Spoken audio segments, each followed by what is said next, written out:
Ман Набиев Резвон Намозалиевич соли таваллудам 1994 истиқоматкунандаи шаҳри Душанбе маҳаллаи Қазакхон.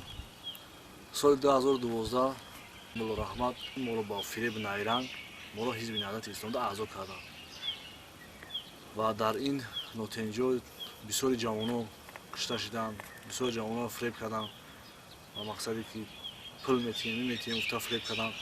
Агар он ки Муҳиддин Кабирӣ агар ки мусулмон мешид, агар ки мардак мешид, ин номуси мардакиш мегирифт, дар ҷинозаи модари худаш иштирок мекард, дар ҷинозае ки беҳтарин чиз дар рӯи дунё баъд аз пайғамбар, баъд аз фулон модар аст.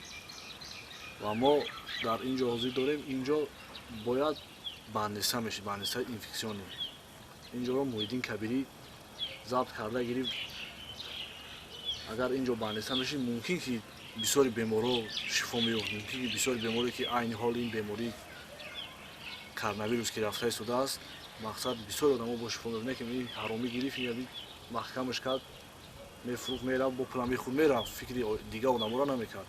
Ина ҳизбиёе ки бисёраш ки фиреб найранг ҳамин одамро ғалат диданд, нони хӯрдан надоранд. Ина дар куҷо ина дағдаға мекунад ки ҷо гап мезанад давлатҳои хориҷа кӯ биё ёрдам кунад, ясн ёрдам кунад, ин дору бихар ё чӣ бихар ба ин касалӣ.